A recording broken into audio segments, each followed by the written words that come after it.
Om Swastiastu. Assalamualaikum warahmatullahi wabarakatuh. Shalom nama budaya, salam sejahtera bagi kita semua.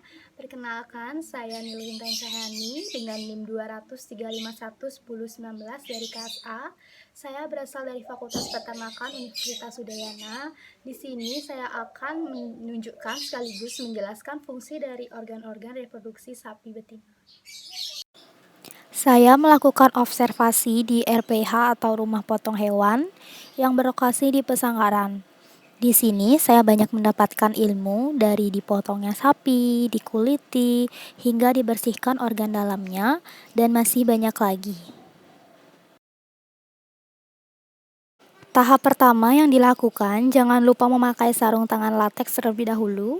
Lalu, organ reproduksi sapi betina dibersihkan dengan air yang mengalir.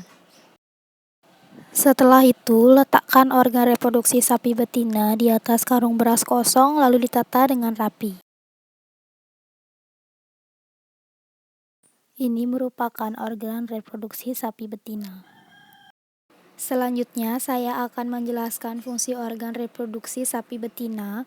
Yang pertama, uterus. Uterus merupakan struktur saluran muskuler yang diperlukan untuk menerima ovum yang telah dibuahi dan tempat perkembangan zigot. Fungsi dari uterus yang pertama, saluran yang dilewati gamet atau spermatozoa. Yang kedua, tempat terjadinya implantasi. Yang ketiga, tempat pertumbuhan dan perkembangan embrio. Yang keempat, berperan pada proses kelahiran atau parturisi. Yang kelima, pada hewan betina yang tidak bunting berfungsi mengatur siklus estrus dan fungsi korpus luteum dengan memproduksi PGF2 alfa. Bagian-bagian uterus yaitu yang pertama, kornua uteri. Kornua uteri ini jumlahnya ada 2 dan persis menyerupai tanduk yang melengkung.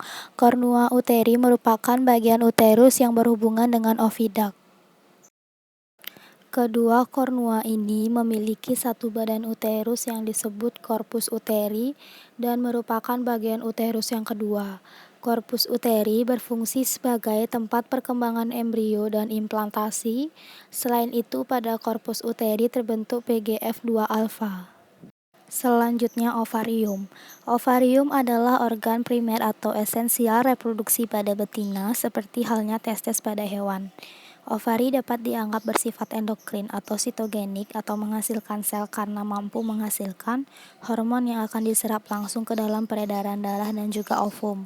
Ovarium merupakan sepasang kelenjar yang terdiri dari ovari kanan yang terletak di belakang ginjal kanan dan ovari kiri yang terletak di belakang ginjal kiri. Ovarium seekor sapi betina bentuknya menyerupai biji buah almond dengan berat rata-rata 10-20 gram. Ovarium terletak di dalam rongga perut berfungsi untuk memproduksi ovum dan sebagai penghasil hormon estrogen, progesteron, dan inhibidin.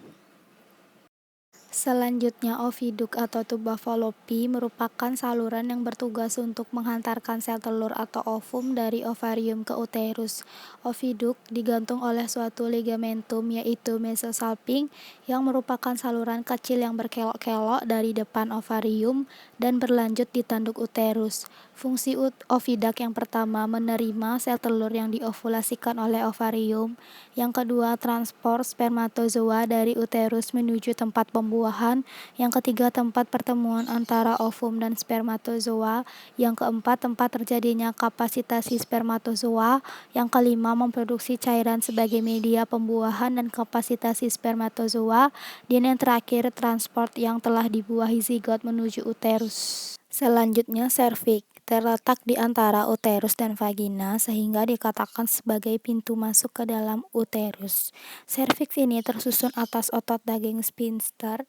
Terdapat lumen serviks yang terbentuk dari gelang penonjolan mukosa serviks dan akan menutup pada saat terjadi estrus dan kelahiran. Fungsi dari serviks adalah menutup lumen uterus sehingga menutup kemungkinan untuk masuknya mikroorganisme ke dalam uterus dan sebagai tempat reservoir spermatozoa.